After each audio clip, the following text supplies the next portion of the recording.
아들 내외가 일주일 여행을 다녀왔는데 우리 집 현관문에 인테리어 공사 중 플래카드가 붙어 있었습니다. 네, 맞습니다. 제가 팔았어요. 제 명의로 된 집을요. 65살 먹은 늙은 어미가 말이죠. 어머니, 이게 대체 무슨 일이에요? 집이 왜 팔렸어요? 아들이 문 앞에서 떨리는 목소리로 전화를 걸어왔을 때 저는 이미 새 집 거실 소파에 앉아 따뜻한 차 한 잔을 마시고 있었습니다. 그러게. 엄마도 모르겠네. 물론 거짓말이었죠. 저는 모든 걸 계획했거든요. 어떻게 했냐고요? 궁금하시죠? 그 비밀스러운 방법은 조금 있다가 자세히 말씀드릴게요. 왜 그랬냐고요? 제가 제 집에서 가정부 취급받으며 살아야 할 이유는 없다고 생각했거든요. 아들 내외가 생활비 한 푼 안 대면서 제 집을 본인들 집인 양굴며 저를 가장 작은 방에 밀어넣고 며느리 친구들이 놀러 오면 제게 눈치까지 주는 상황을 더 이상 참을 수 없었어요. 그래서 제가 선택했습니다. 도망치는 대신 제가 먼저 나가기로요. 어떻게 이런 일이 벌어졌는지 지금부터 차근차근 들려드릴게요. 사실 처음에는 이렇지 않았어요. 몇 년 전 아들 민수가 결혼하고 나서 신혼집 마련하기가 어렵다고 하더라고요. 요즘 집값이 얼마나 비싼지 다들 아시잖아요. 그래서 제가 먼저 제안했어요. 우리 집이 넓으니까 신혼 때만이라도 같이 살자. 남편 없이 혼자 살던 4층짜리 연립주택이 너무 넓고 적적하기도 했거든요. 아들 내외와 함께 살면 집안이 활기찰 것 같았어요. 남편이 돌아가신 지 벌써 10년이 넘었는데 그동안 혼자 지내는 게 정말 외로웠거든요. 저녁에 혼자 밥 먹을 때면 맞은편 빈 의자를 보며 한숨이 절로 나오곤 했어요. 여보, 우리 아들이 장가를 갔네요. 당신도 보고 싶을 텐데. 사진 속 남편에게 혼자 중얼거리며 지낸 날들이 얼마나 쓸쓸했는지 몰라요. 그래서 아들 내외가 들어온다고 했을 때 정말 기뻤어요. 다시 가족의 웃음소리가 들릴 거라는 생각에 마음이 설렜거든요. 며느리 영희도 처음엔 정말 고마워했어요. 어머님, 정말 감사해요. 저희가 돈 모을 때까지만 신세 질게요. 그때 영희가 안겨주며 했던 말이 아직도 기억나요. 따뜻하고 진심 어린 목소리였어요. 젊은 며느리의 체온이 전해지면서 아, 이제 정말 가족이 늘었구나 싶었거든요. 고맙긴 뭘 고마워. 가족인데. 제가 그렇게 대답하자 영희가 눈물을 글썽이며 어머님이 계셔서 얼마나 든든한지 몰라요라고 하더라고요. 처음 1년은 정말 좋았어요. 마치 꿈만 같았죠.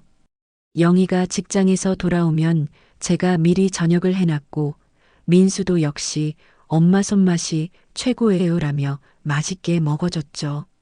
엄마, 이 김치찌개 정말 맛있어요. 영희가 해주는 것보다 훨씬 맛있어요. 민수가 그렇게 말할 때마다 영희도 정말 그래요. 어머님이 요리 좀 가르쳐 주세요라며 웃었어요.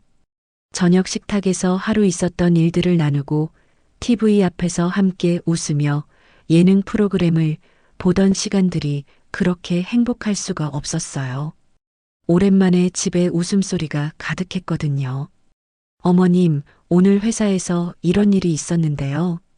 영희가 직장에서 있었던 재미있는 이야기를 해주면 저도 덩달아 웃곤 했어요. 마치 딸과 대화하는 것 같아서 정말 좋았거든요.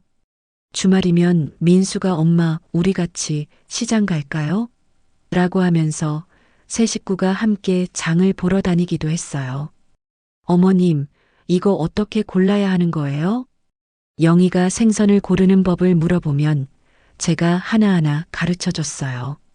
아가미가 빨간지, 눈이 맑은지, 살이 탱탱한지. 와, 어머님, 정말 대단하세요. 영희의 감탄사를 들으며 뿌듯해하던 기억이 아직도 생생해요. 그런데 영희가 첫째 아이 서준이를 낳고 나서부터 조금씩 달라지기 시작했어요. 처음에는 아주 미묘한 변화였어요. 어머님, 애 울음소리 때문에 못 주무실까봐 걱정이에요. 영희가 미안해하며 말하니까 저는 당연히 괜찮다고 했죠. 손주 울음소리가 뭐가 시끄러워요. 오히려 집안이 더 생기 있고 좋았거든요. 서준이가 처음 할머니하고 부를 때 그 감동이란 정말 눈물이 났어요. 어머님, 서준이가 어머님을 제일 좋아하는 것 같아요. 영희도 그때까진 좋아했어요. 서준이가 저한테 안기려고 하면 할머니한테 가렴이라며 웃었거든요. 그래서 제가 밤중에 서준이가 울면 기저귀도 갈아주고 분유도 먹여줬어요. 영희는 잠을 못 자서 힘들어하니까 제가 도와주는 게 당연하다고 생각했어요. 어머님, 죄송해요. 제가 해야 하는데 뭘 미안해해. 할머니가 당연히 도와야지. 새벽 3시에 일어나서 기저귀를 갈아주고 분유를 타서 먹여주는 것도 전혀 힘들지 않았어요. 오히려 손주를 돌보는 게 행복했거든요. 둘째 서윤이까지 태어나고 나니 자연스럽게 제가 육아를 전담하게 됐어요. 영희는 직장 복귀해야 한다고 했고 민수는 회사 일이 바쁘다고 했으니까요. 어머님이 계셔서 얼마나 든든한지 몰라요. 정말 감사해요. 영희가 고마워하는 모습을 보면서 저는 뿌듯했어요. 내가 가족들에게 도움이 되고 있구나 싶었거든요. 아침 6시에 일어나서 아이들 밥 차려주고 민수와 영희가 출근한 후에는 혼자서 빨래하고 청소하고 아이들 돌보고 그래도 가족을 위한 일이라 생각하니 힘들지 않았어요. 할머니, 놀아줘. 할머니, 배고파. 할머니, 응가. 하루 종일 아이들이 저만 찾았어요. 영희가 퇴근해서 돌아와도 아이들은 여전히 할머니, 할머니 하면서 저한테만 달려왔어요. 어머님, 애들이 어머님만 좋아하네요. 영희가 그렇게 말할 때 처음에는 웃으면서 엄마가 더 좋을 텐데 뭘이라고 했는데 점점 영희 표정이 어두머지는 게 보였어요. 하지만 언제부터인가 감사하다는 말이 당연하다는 말로 바뀌기 시작했어요. 어머니, 서준이 기저귀 떨어졌어요. 어머니, 분유 좀 사오세요. 어머니, 애들 밥은 챙기셨죠? 명령조로 바뀌는 말투를 느끼면서도 저는 그냥 넘어갔어요. 영희도 직장맘이라 힘들 거라고 생각했거든요. 어머님도 이해해 주세요. 직장 다니면서 육아하는 게 정말 힘들어요. 민수가 그렇게 말하니까 저도 그러려니 했어요. 젊은 사람들은 다 그런가 보다 하고요. 그런데 조금씩, 정말 조금씩 이상한 일들이 생기기 시작했어요. 아이들이 조금씩 자라면서 각자 방을 써야 한다는 이야기가 나오기 시작했어요. 어머님, 서준이랑 서윤이가 이제 각자 방이 필요한 나이가 됐어요. 제가 쓰던 안방은 이미 민수 내외가 쓰고 있었고 결국 제가 제일 작은 방으로 옮겨야 했어요. 엄마, 미안해요. 애들이 크면서 방이 필요하니까. 괜찮아. 엄마는 작은 방으로 가면 되지. 창문도 작고 옷장도 들어가지 않는 그 좁은 방으로 이사하면서 40년 넘게 쓰던 화장대며 옷장이며 대부분을 버려야 했어요. 어머님, 이 화장대 너무 오래됐는데 버리는 게 어떨까요? 응, 그러자. 남편과 결혼할 때 장만한 그 화장대였는데 결국 고물상에 팔아버렸어요. 거울에 비친 제 모습을 보며 화장하던 추억들도 함께 사라지는 것 같아서 마음이 아팠죠. 창문도 작고 옷장도 들어가지 않는 그 좁은 방에서 지내기 시작하면서부터 뭔가 이상하다는 생각이 들기 시작했어요. 분명히 제 집인데 저만 구석진 방에서 지내고 있다는 게 말이에요. 밤에 잠들기 전 좁은 방에 누워서 천장을 바라보며 생각했어요. 이게 맞나? 내 집인데. 하지만 아이들을 위한 일이라고 생각하니 참을 수 있었어요. 손주들이 넓은 방에서 편하게 지내는 모습을 보면 뿌듯하기도 했거든요. 정말 결정적인 순간은 영희 친구들이 집에 놀러 오기 시작하면서부터였어요. 어머님, 오늘 친구들이 와서 홈파티를 하려고 해요. 영희가 말하는 톤에서 뭔가 달라진 걸 느꼈어요. 예전처럼 양해를 구하는 게 아니라 그냥 통보하는 식이었거든요. 아, 그래. 그럼 엄마는 방에 있을게. 어머님, 친구들이 어색해할 것 같은데. 혹시 밖에서 좀 시간 보내실 수 있으세요? 그 말을 듣는 순간 가슴이 확 내려앉더라고요. 제 집에서 제가 눈치를 봐야 한다고요? 영희야, 그건 좀. 어머님, 친구들이 와서 시끄러울 텐데 어머님도 불편하실 거예요. 잠깐만 나가 계시면 안 될까요? 민수도 영희 편을 들더라고요. 엄마, 영희 친구들이 오면 분위기가 어색할 수도 있잖아요.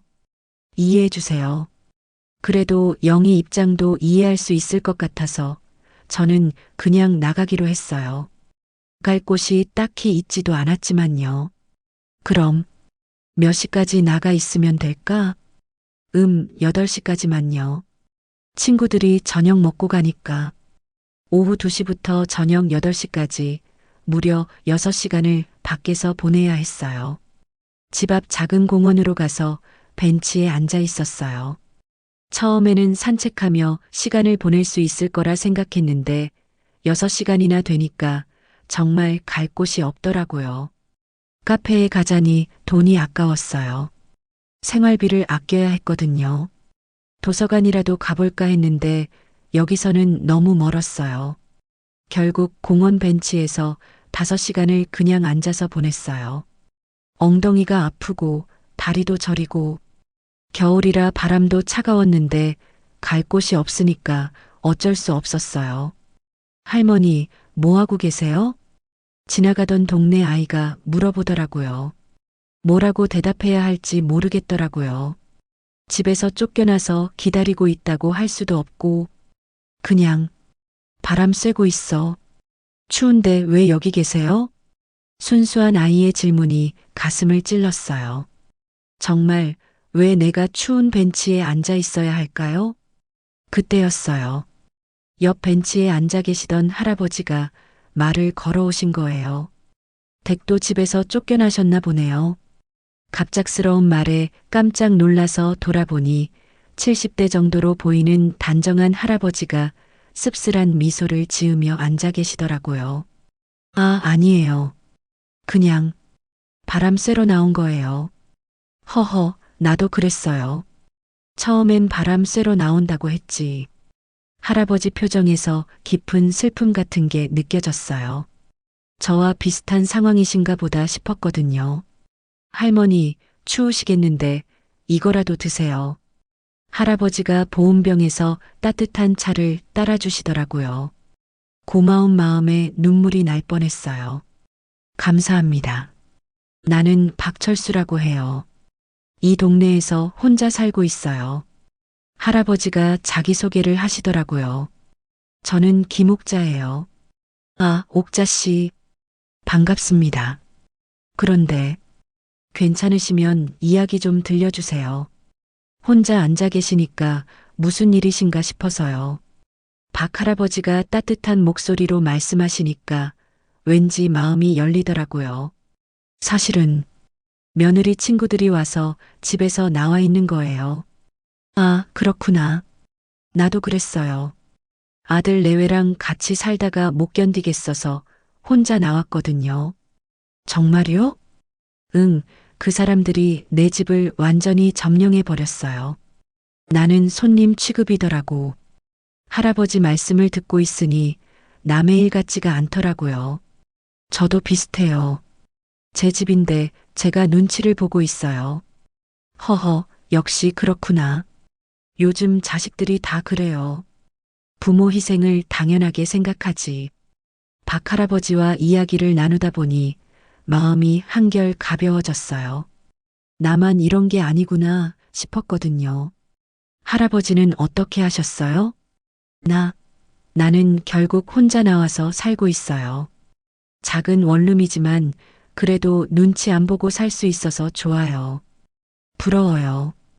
저는 아직 할머니도 나이가 몇이세요? 65예요. 아직 젊으시네. 충분히 새로운 인생을 시작할 수 있는 나이예요. 새로운 인생이라 생각해 본 적이 없었어요. 그런데 할머니, 이렇게 계속 살 수는 없잖아요. 자식들한테 당하고만 있으면 안 되지. 그렇긴 한데, 별 수 있나요? 다 큰 자식들을 어떻게 해요? 방법이야 있죠. 좋은 방법이 있어요. 박 할아버지가 의미심장한 미소를 지으며 말씀하시는데 왠지 모르게 심장이 두근거렸어요. 어떤 방법이에요? 지금 당장은 말 못 해드려요. 마음의 준비가 되면 알려드릴게요. 마음의 준비요? 응, 할머니가 정말로 변화를 원하는 마음이 생기면 말이에요. 지금은 아직 망설이고 계시잖아요. 박 할아버지가 저를 꿰뚫어 보시는 것 같았어요. 그리고는 할아버지가 일어나시면서 마지막으로 한 말씀이 머릿속에서 계속 맴돌았어요. 할머니, 자식들을 독립시키는 게 진짜 사랑이에요. 평생 기대고 살게 하는 건 사랑이 아니라 그냥 버릇을 망치는 거야. 독립시키는 게 사랑이다. 그래요. 부모가 모든 걸 해주면 자식들은 절대 자립하지 않아요. 그게 결국 자식들을 망치는 거예요. 할아버지 말씀이 계속 귓가에 맴돌았어요. 8시가 되어서야 집으로 돌아갔는데 거실에는 영희 친구들이 먹고 마신 흔적들이 곳곳에 있었어요. 어머님 오셨어요? 좀 치워주세요. 영희가 방에서 나오더니 대놓고 말하는 거예요. 감사하다는 말은커녕 청소까지 시키다니. 그 순간 박 할아버지 말씀이 더욱 생생하게 떠올랐어요. 박 할아버지와의 만남 이후 집으로 돌아갔을 때의 그 기분을 어떻게 설명해야 할까요? 현관문을 열고 들어가니 거실이 완전히 전쟁터였어요. 영희 친구들이 먹고 마신 흔적들이 곳곳에 있었고 소파 위에는 과자 부스러기가, 테이블 위에는 술병과 안주 가릇들이 그대로 놓여 있더라고요. 바닥에는 포장지며 냅킨이 여기저기 떨어져 있었고 화장실에는 화장지가 떨어져서 아예 롤이 바닥에 굴러다니고 있었어요. 어머님 오셨어요? 좀 치워주세요. 영희가 방에서 나오더니 대놓고 말하는 거예요. 감사하다는 말은커녕 청소까지 시키다니. 내가 한 건데 내가 치우는 게 맞지 않니? 제가 조심스럽게 말했더니 영희 표정이 확 변하더라고요. 어머님, 저 내일 회사 가야 해요. 피곤하다고요. 그리고 어머님이 평소에 집안일 하시잖아요. 평소에 집안일 한다고 해서 이런 것까지 제가 해야 한다는 건가요? 영희야, 내 친구들이 한 일이니까. 어머님이 평소에 집안일 다 하시잖아요. 이것도 그냥 해주시면 안 돼요? 그 말을 듣는 순간 정말 할 말이 없었어요. 제 집에 살면서 생활비도 한 푼 안 내면서 이런 식으로 당연하게 여기다니. 엄마, 영희가 힘들다잖아요. 민수까지 며느리 편을 들더라고요. 자기 어미보다 아내가 더 중요한 거죠. 민수야, 엄마도 하루 종일 밖에서. 엄마는 시간 많으시잖아요. 저희는 직장인이라고요. 시간이 많다고요? 6시간 동안 추운 벤치에 앉아 있었는데 그날 밤 저는 새벽 2시까지 혼자서 거실을 치웠어요. 설거지도 하고 바닥도 닦고 제 집에서 제가 청소부가 되어 있더라고요. 술 냄새가 진동하는 그릇들을 설거지하면서 눈물이 날 뻔했어요. 이게 뭔가 싶었거든요. 그게 시작이었어요. 그 다음 날부터 영희는 아예 대놓고 저를 가정부 취급하기 시작했어요. 어머님, 서준이 도시락 챙겨주세요. 어머님, 빨래 좀 널어주세요. 어머님, 저녁은 뭐 해주실 거예요? 모든 게 명령조였어요. 부탁이 아니라 지시였죠. 아침에 일어나면 할 일이 산더미였어요.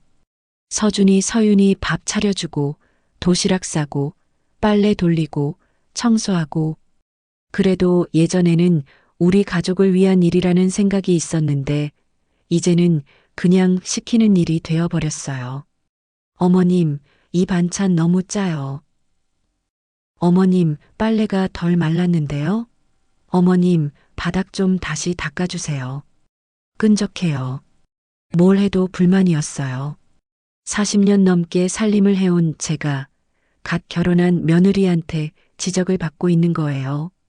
그리고 민수는 아내가 제게 그렇게 대하는 걸 보면서도 아무 말 없었어요. 오히려 엄마는 시간 많으시잖아요 라며 영희 편을 들기만 했죠. 민수야, 너도 좀 도와줘야 하는 거 아니니? 제가 그렇게 말하면 민수는 항상 똑같은 대답이었어요. 엄마, 저는 회사에서 스트레스 받아서 집에 와서까지 일하기 싫어요. 그리고 어머님이 더 잘하시잖아요. 더 잘한다고요? 그게 이유가 되나요?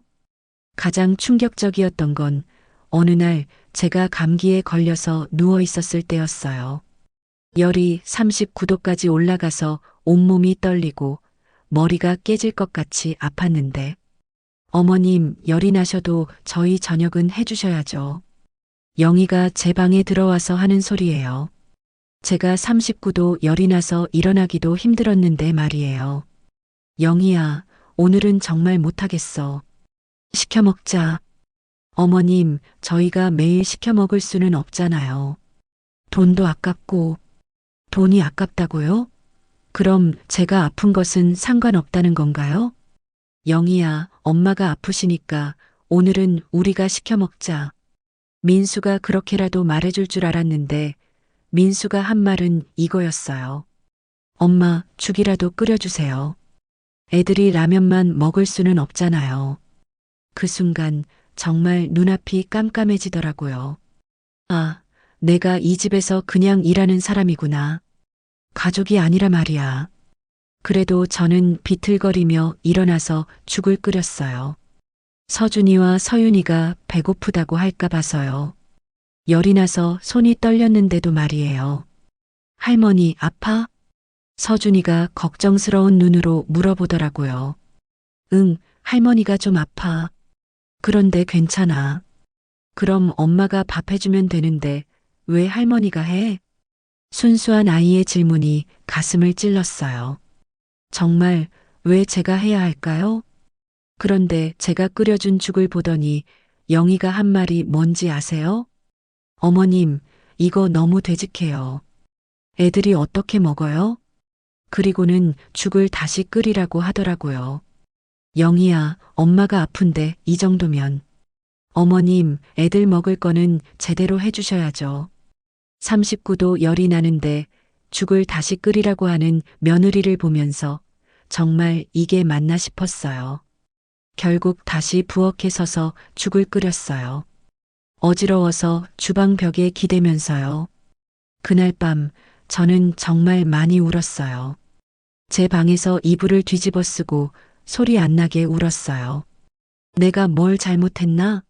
아들을 위해서, 손주들을 위해서 최선을 다했는데 왜 이런 취급을 받아야 하나? 그런 날들이 계속되면서 저는 점점 작아져 갔어요.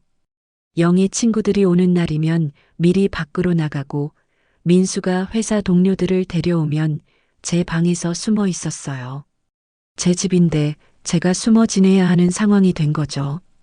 어느 날은 민수가 회사 상사를 집에 데려왔는데 제가 거실에서 TV를 보고 있었거든요. 엄마, 방에 들어가 계세요. 왜? 나도 TV 보고 있는데. 부장님이 오시는데 어머님이 계시면 어색하잖아요. 제 집 거실에서 제가 TV를 보는 게 어색하다고요? 민수야, 그건 좀 심하지 않니? 엄마, 부장님한테 좋은 인상 줘야 한다고요. 이해해 주세요. 결국 제 방으로 들어가서 문을 닫고 있어야 했어요.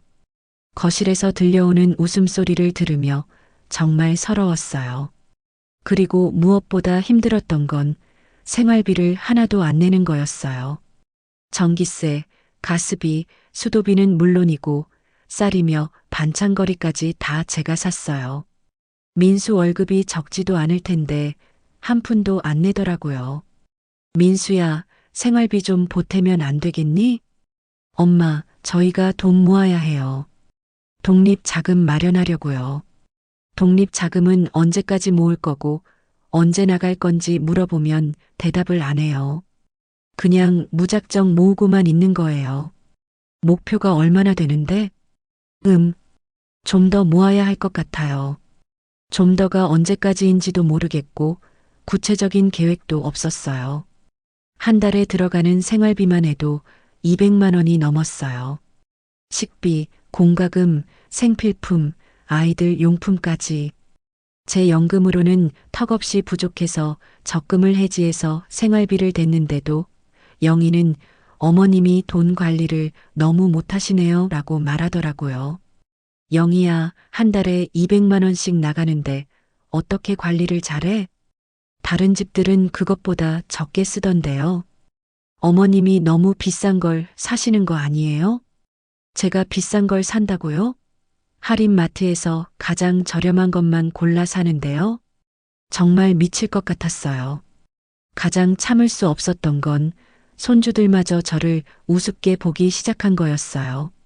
할머니는 우리 집에 사는 거예요? 서준이가 어느 날 물어보더라고요. 할머니 집이야. 할머니가 주인이고 너희가 같이 사는 거야. 그랬더니 서준이가 뭐라고 했는지 아세요? 그럼 왜 할머니는 작은 방에 살아요? 주인이면 큰 방에 살아야 하는 거 아니에요? 순수한 아이의 질문이었지만 저는 할 말이 없었어요. 정말 그랬거든. 그 다음 날 저는 다시 공원에 나가서 박 할아버지를 찾았어요. 다행히 할아버지가 평소 자리에 앉아 계시더라고요. 할아버지, 안녕하세요. 아, 옥자 씨. 오늘은 일찍 나오셨네요. 표정이 안 좋은데 무슨 일 있으세요? 박 할아버지가 제 얼굴을 보자마자 알아채시더라고요. 할아버지, 저 정말 더 이상은 못 견디겠어요. 그리고는 어제 있었던 일을 다 말씀드렸어요. 제가 제 집 거실에서 자라는 소리를 들었다고 정말 한계라고 했더니 할아버지가 고개를 끄덕이시더라고요. 역시 그렇게 됐구나. 자식들이 부모를 우습게 보면 끝이 없어요. 할아버지, 예전에 좋은 방법이 있다고 하셨잖아요. 그게 뭐예요? 할아버지가 잠시 생각하시더니 주위를 살펴보시고 조용한 목소리로 말씀하셨어요. 옥자 씨, 그 집이 옥자 씨 명이죠? 네, 제 이름으로 되어 있어요. 그럼 옥자 씨가 마음대로 처분할 수 있다는 거 아닌가요? 처분이요? 설마, 팔라는 말씀이세요? 왜 안 돼요? 옥자 씨 집인데. 그 말을 듣고 처음에는 깜짝 놀랐어요. 집을 판다고요? 아들이 살고 있는데요? 할아버지, 그건 너무 심한 것 같아요. 아들이 갈 곳이 없을 텐데. 옥자 씨 생각해 보세요. 아들이 30살이 넘었으면 이미 다 큰 어른이잖아요. 자기 집 정도는 스스로 구할 수 있어야 하는 거 아닌가요? 그렇긴 하지만 옥자 씨가 계속 다 해주니까 아들이 독립을 안 하는 거예요. 그리고 옥자 씨를 우습게 보는 거고요. 박 할아버지 말씀이 맞기는 했어요. 제가 너무 다 해주니까 민수가 당연하게 생각하는 거겠죠. 자식을 진짜 사랑한다면 독립할 수 있도록 도와줘야 해요. 평생 기대고 살게 하는 게 사랑이 아니에요. 그렇다고 집을 파는 건 옥자 씨, 그럼 이렇게 생각해 보세요. 집을 팔아서 옥자 씨는 옥자 씨대로 편안한 곳에서 살고 아들은 아들대로 자립해서 사는 거예요. 그게 서로에게 좋은 거 아닌가요? 할아버지 말씀을 들으니 어떤 작은 희망 같은 게 생기더라고요. 내가 내 집에서 편안하게 살 수 있을까? 아무 눈치 안 보고 아무 일 안 하고 그냥 내가 원하는 대로 살 수 있을까? 할아버지, 그런데 어떻게 해야 해요? 아들한테 말하면 절대 안 된다고 할 텐데요. 그러니까 몰래 해야죠. 옥자 씨 명의 집인데 옥자 씨가 못 팔 이유가 뭐 있어요? 몰래요? 네, 아들 내외가 없을 때 부동산에 내놓고 집을 보여주고 계약하면 되는 거예요.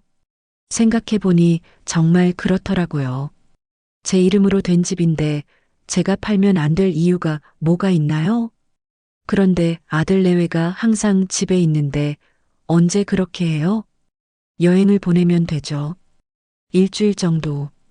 여행을요? 홈쇼핑에서 파는 패키지 여행 있잖아요. 가격도 싸고 그걸 선물하는 거예요. 점점 구체적인 계획이 나오니까 정말 가능할 것 같다는 생각이 들었어요. 할아버지는 어떻게 이런 걸 다 아세요? 나도 비슷한 경험이 있거든요. 물론 나는 집을 팔지는 않았지만 아들 내외한테 당하다가 결국 나온 거니까. 그럼 할아버지는 후회 안 하세요? 후회? 전혀 안 해요. 오히려 왜 진작 안 나왔나 싶어요. 지금이 훨씬 행복해요. 박 할아버지의 얼굴에서 정말 평온함이 느껴졌어요. 옥자 씨, 옥자 씨가 지금 행복해요? 아니요. 그럼 바꿔야죠. 옥자 씨도 행복하게 살 권리가 있어요. 하지만 아이들은 어떻게 해요? 서준이랑 서윤이. 아이들은 엄마 아빠가 키우면 되는 거 아닌가요? 본래 그게 맞는 거고.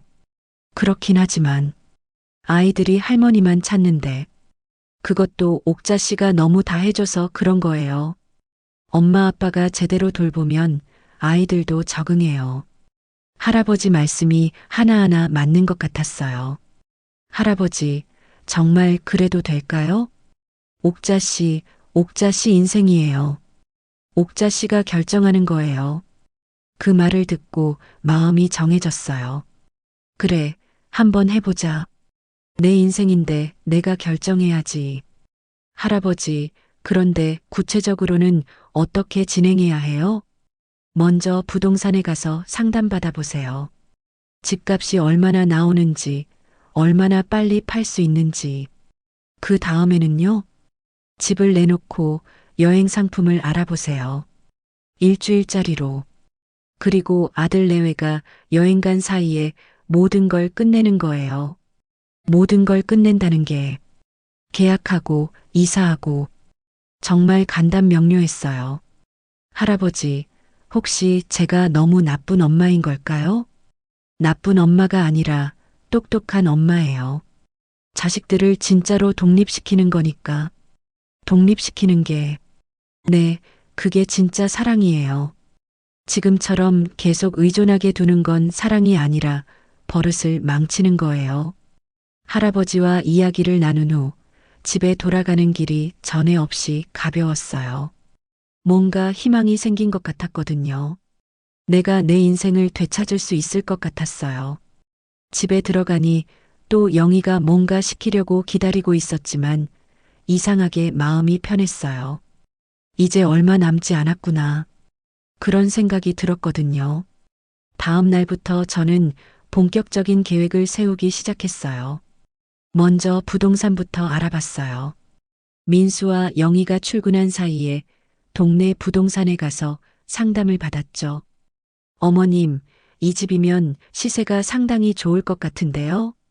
부동산 사장님이 집 사진을 보더니 말하더라고요. 얼마 정도에 나갈까요? 한 4억 정도는 받으실 수 있을 것 같아요. 4억이라니 생각보다 많더라고요. 그 돈이면 작은 아파트 하나 정도는 충분히 살 수 있겠더라고요. 그런데 언제부터 내놓으실 건가요? 지금 당장 내놓아도 될까요? 대신 집 보여주는 건 평일 낮에만 가능해요. 아, 그럼 혹시 가족분들이 모르시는 건가요? 네. 그래서 조용히 진행해야 해요. 부동산 사장님이 상황을 이해하신 것 같았어요. 요즘 이런 경우가 종종 있다고 하시더라고요. 그날부터 정말 바쁜 나날이 시작됐어요. 월요일에는 첫 번째 손님이 왔어요. 민수와 영희가 출근하고 나서 조용히 집을 보여드렸죠. 집이 정말 깔끔하게 관리되었네요. 감사합니다. 화요일에는 두 팀이 더 왔고 수요일에는 세 팀이나 왔어요. 그런데 목요일에 드디어 마음에 드신다는 분이 나타났어요. 30대 신혼부부였는데 집을 보자마자 여기로 정했어요 라고 하더라고요. 언제까지 계약 가능하세요? 이번 주 안에 하고 싶어요. 좋습니다. 금요일에 계약하시죠. 금요일에 계약을 완료했어요. 4억 2천만 원에 팔렸죠. 처음 시세보다도 더 높게요.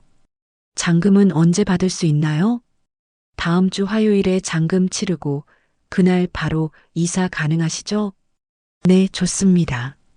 계약서에 도장을 찍는 순간 정말 묘한 기분이었어요. 후회되는 것 같기도 하고 속이 시원한 것 같기도 하고 하지만 돌이킬 수는 없었어요.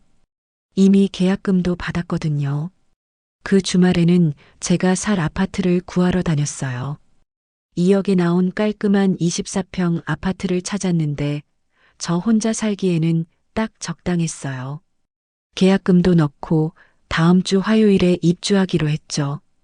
그리고 이제 가장 중요한 단계가 남았어요. 민수 내외를 집에서 내보내는 것이죠. 집에 와서 홈쇼핑 채널을 뒤져봤더니 정말 딱 맞는 게 있더라고요.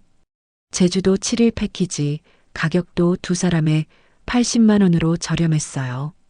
민수야, 영희야, 너희들 요즘 너무 힘들어 보여서 엄마가 여행을 선물하고 싶어.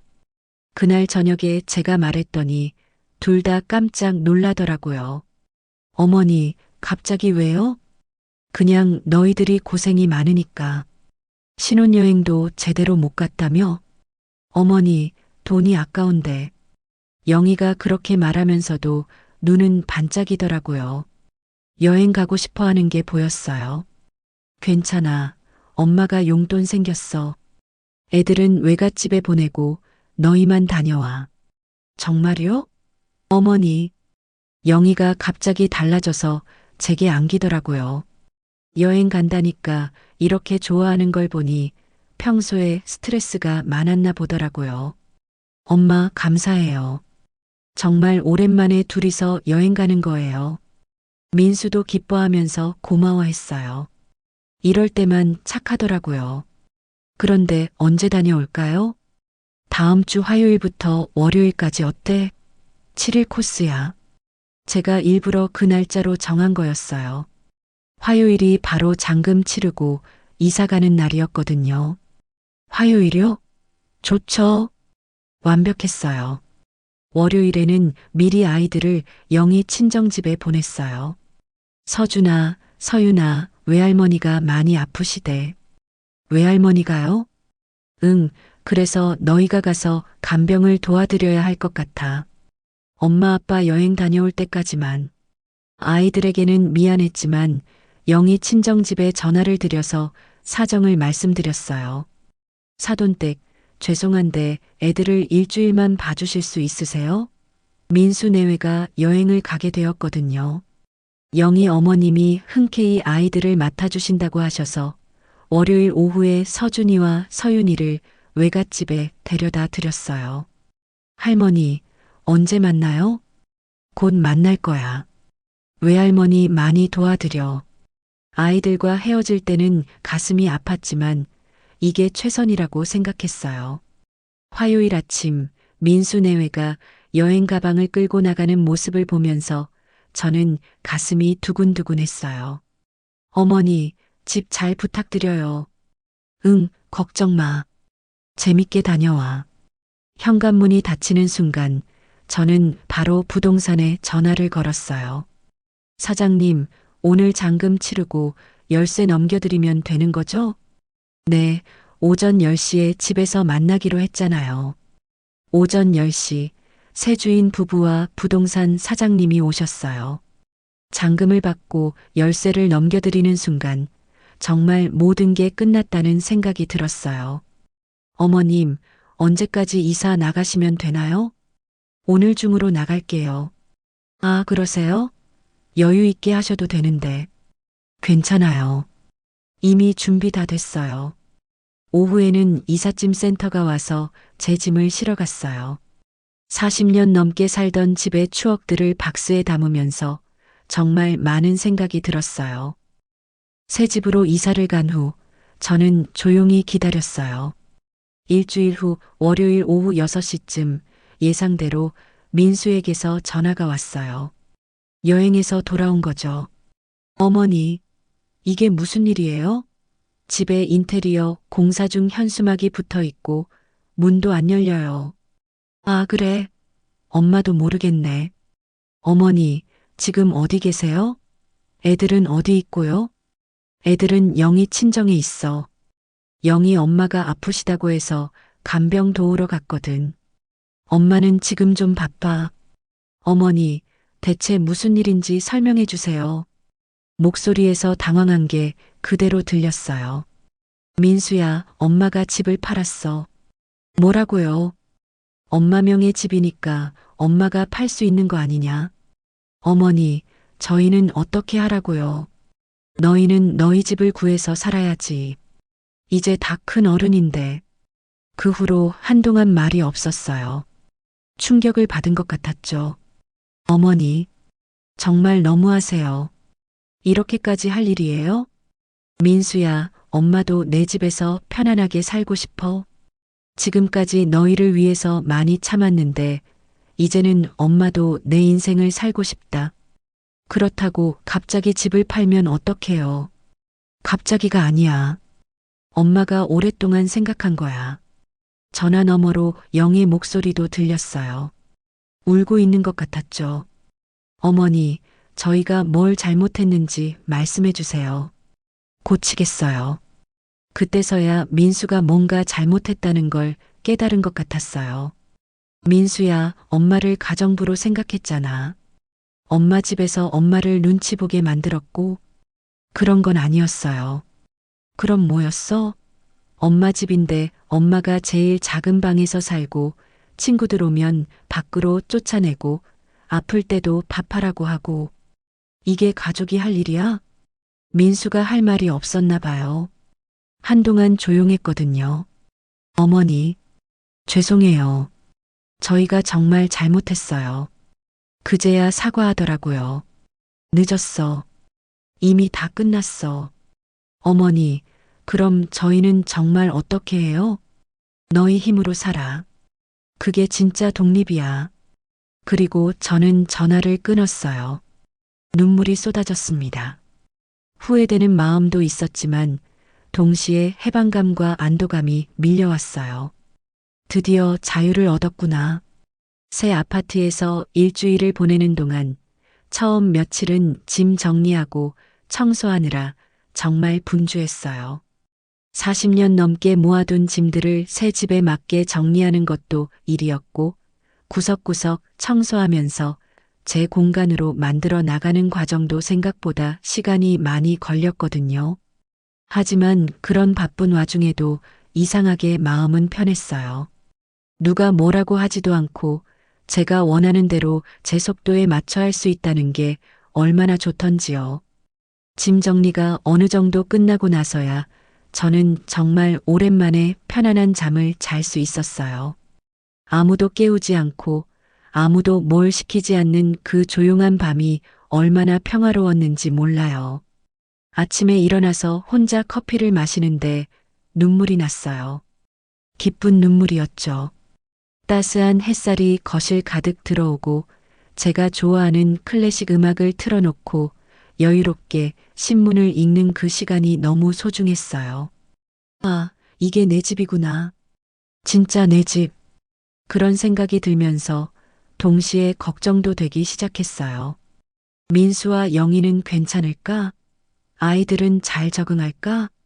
내가 너무 심한 짓을 한 건 아닐까? 부모로서 이런 선택을 해도 되는 걸까? 그런 복잡한 마음이 드는 것도 사실이었어요.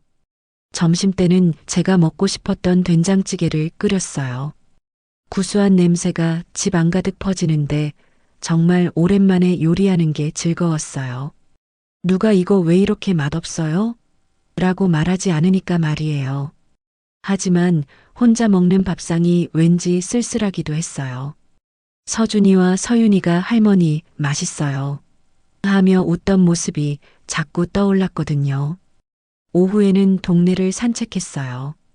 아무 눈치 볼 것 없이 제가 가고 싶은 곳에 가고 앉고 싶은 곳에 앉아서 시간을 보냈어요. 그런데 사흘째 되던 날 민수가 찾아왔어요. 초인종을 누르길래 문을 열어봤더니 민수가 서준이, 서윤이와 함께 서 있더라고요. 세 사람 모두 많이 초췌해 보였어요. 할머니, 아이들이 저에게 달려와서 안기더라고요. 얼마나 보고 싶었던지 저도 모르게 눈물이 났어요. 할머니, 왜 갑자기 없어져요? 진짜 무서웠어요. 서윤이가 울면서 말하니까 마음이 너무 아팠어요. 어머니, 저희 이야기 좀 들어주세요. 민수가 조심스럽게 말하더라고요. 예전의 당당한 모습과는 완전히 달랐어요. 들어와. 거실에 앉아서 민수가 하는 이야기를 들었어요. 어머니, 저희가 정말 잘못했어요.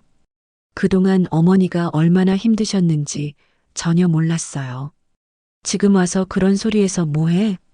어머니, 영희도 많이 반성하고 있어요. 지금 친정에 가 있는데 며칠째 울고만 있어요. 그래. 사실 영희가 어떻게 지내는지 궁금하기는 했어요. 미워하긴 했지만 한때는 딸 같았던 사람이니까요. 어머니가 없으니까 애들도 너무 힘들어해요. 할머니만 찾고 있어요. 서준이와 서윤이가 제 양쪽에 딱 붙어서 앉아 있는데 정말 많이 보고 싶었나 보더라고요. 할머니, 집에 다시 안 와요? 서준이가 물어보니까 마음이 찡했어요. 할머니는 이제 여기서 살 거야. 그럼 우리도 여기서 살면 안 돼요? 안 돼. 너희는 엄마 아빠랑 살아야 해. 어머니, 저희가 새로운 집을 구했어요. 전세로요.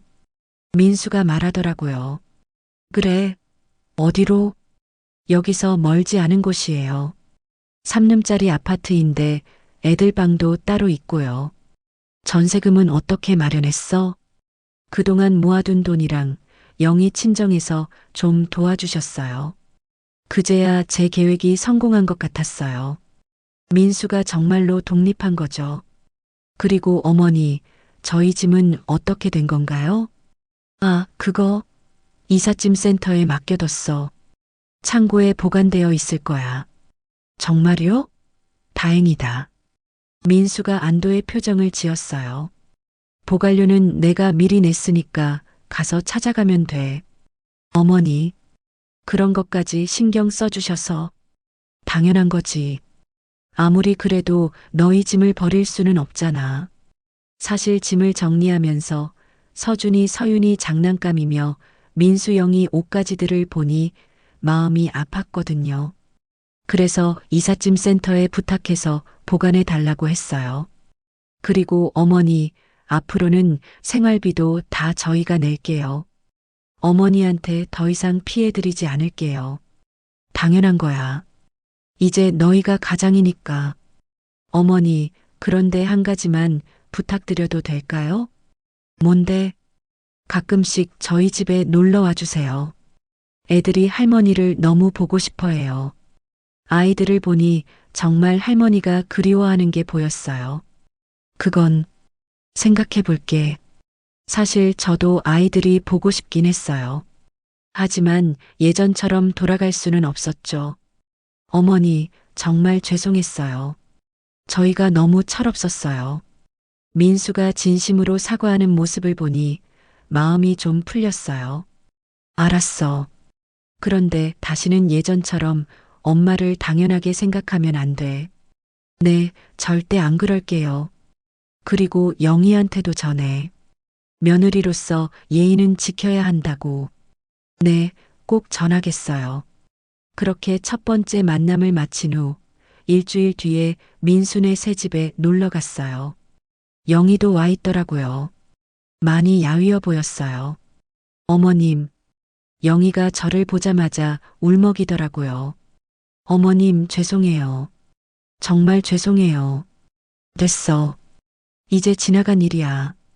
어머님, 저희가 저녁 준비할게요. 편히 계세요. 예전과는 완전히 달랐어요. 영희가 부엌에서 열심히 요리를 하고 민수도 아이들을 돌보더라고요. 어머님, 차 한 잔 드릴까요? 어머님, 이거 맛보세요. 제가 어머님께 배운 김치찌개인데 맛이 어떤가요? 예전에는 제가 다 해줬는데 이제는 영희가 저를 챙겨주니까 기분이 좋더라고요. 그런데 영희가 만든 김치찌개를 맛보니 정말 형편없더라고요. 영희야, 이거 간이 너무 센 것 같은데? 어머님, 죄송해요. 아직 요리를 잘 못해서 가르쳐 주세요. 예전 같으면 어머님이 너무 까다로우시네요 라고 했을 텐데, 이제는 정말 배우려고 하더라고요. 그럼 다음에 와서 같이 해보자. 정말요? 감사해요. 민수도 마찬가지였어요. 엄마, 용돈 드릴게요. 아니야, 엄마는 돈 많아. 그래도 받으세요. 이제 저희가 효도해야죠. 정말 180도 달라진 거예요. 엄마, 그동안 정말 고생 많으셨어요. 저희가 너무 철이 없었어요. 이제 알면 됐어. 아이들도 이제는 할머니는 우리의 소중한 할머니야. 라고 자랑스러워해요. 예전처럼 할머니를 우습게 보지 않죠. 할머니 집 정말 예뻐요. 할머니, 우리가 할머니 집에 놀러 와도 돼요? 그럼 언제든지 놀러 와. 그런데 정말 중요한 변화가 하나 더 있었어요. 영희가 민수에게 하는 말투도 완전히 달라졌더라고요. 예전에는 영희가 민수를 마치 제2의 아들처럼 뭐든 시켰는데 이제는 여보, 이것 좀 도와줄래? 라고 정중하게 부탁하더라고요. 영희야, 많이 달라졌네? 어머님, 그동안 제가 정말 철이 없었어요. 어머님이 안 계시니까 모든 걸 제가 해야 하는데 얼마나 힘든지 알겠더라고요. 그래. 네, 어머님이 그동안 얼마나 많은 일을 하셨는지. 진짜 죄송해요. 영희가 진심으로 반성하는 모습을 보니 마음이 많이 누그러졌어요. 그 후로 일주일에 한 번씩 민수네 새 집에 놀러 가고 있어요. 갈 때마다 영희는 새로운 요리에 도전해서 제게 보여줘요. 실패할 때가 더 많지만 그래도 열심히 노력하는 모습이 예뻤어요. 어머님, 이번에는 갈비찜에 도전해 봤는데. 영희야, 이거 고기가 너무 질긴 것 같은데? 아, 그쵸? 시간을 더 끓였어야 했나 봐요. 다음에는 더 잘해볼게요. 예전 같으면 제가 다 해줬겠지만 이제는 영희가 스스로 터득해 나가도록 지켜보기만 해요. 민수도 정말 많이 달라졌어요. 엄마, 영희가 요리하는 동안 제가 애들 돌볼게요. 엄마, 설거지는 제가 할게요. 예전에는 집안일을 아예 안 했는데 이제는 적극적으로 나서더라고요. 그리고 가장 중요한 건 제가 정말 행복해졌다는 거예요. 제 집에서 제가 주인으로 살고 아무 눈치 안 보고 하고 싶은 일 하고 먹고 싶은 거 먹고 보고 싶은 사람들 만나고 동네 할머니들과 수영도 배우고 요가도 하고 독서 모임에도 참여하고 있어요. 옥자 씨, 요즘 얼굴이 완전히 펴셨네요. 옥자 씨, 10살은 젊어 보이세요. 이웃 할머니들이 그렇게 말해주니까 정말 기분이 좋았어요. 박 할아버지와는 여전히 좋은 친구로 지내고 있고요. 옥자 씨, 정말 잘한 선택이었어요. 이제 얼굴이 완전히 달라졌네요. 박 할아버지가 그렇게 말씀해 주시니까 정말 뿌듯했어요. 할아버지 덕분이에요. 할아버지가 용기를 주셨으니까. 아니에요. 옥자 씨가 용기를 낸 거예요. 그리고 무엇보다 민수와 영희가 정말로 철이 들었어요. 이제는 진짜 독립적으로 살아가고 있고 저에게 감사한 마음도 가지고 있고요. 한 달에 한 번씩은 저를 모시고 외식을 하자고 해요. 어머님, 오늘은 저희가 모실게요. 어머님이 좋아하시는 한정식 집으로 가요.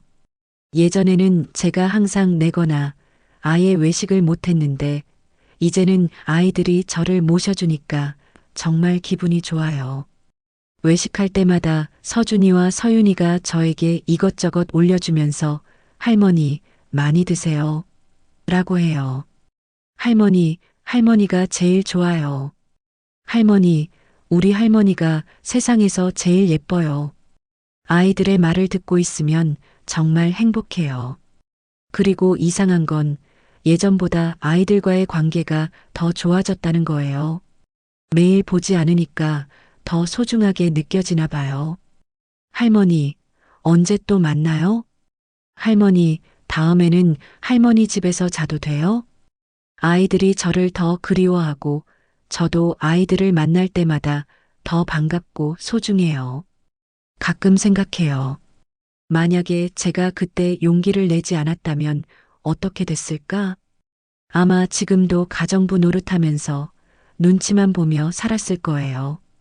그리고 민수와 영희는 계속 저에게 의존하면서 진짜 독립은 못했겠죠. 하지만 저는 용기를 냈고 그 결과 모두가 행복해졌어요. 민수와 영희는 진짜 어른이 되었고 아이들은 엄마 아빠와 더 가까워졌고 저는 제 인생을 되찾았어요. 물론 처음에는 걱정도 많이 했어요. 내가 너무 심한 건 아닐까? 아이들이 적응할 수 있을까? 민수와 영희가 잘 살 수 있을까? 하지만 지금 보니까 모든 게 더 좋아졌어요. 때로는 강한 선택이 모든 사람에게 도움이 되는 것 같아요. 지금 이 이야기를 들으시는 분들 중에도 저와 비슷한 상황에 계신 분들이 있을 거예요. 자식들을 위해서 모든 걸 희생하면서도 정작 고마워하지는 않고 당연하게 여기는 자식들 때문에 속상해 하시는 분들 말이에요. 저는 감히 말씀드리고 싶어요. 나이가 들었다고 해서 우리의 권리와 행복을 포기할 필요는 없어요. 우리도 행복하게 살 권리가 있어요. 우리도 편안하게 쉴 권리가 있고 존중받을 권리가 있어요. 자식들에게 모든 걸 내어주는 게 사랑이 아니에요. 자식들이 스스로 살아갈 수 있도록 독립시키는 게 진짜 사랑이에요. 제가 집을 판 건 복수가 아니었어요.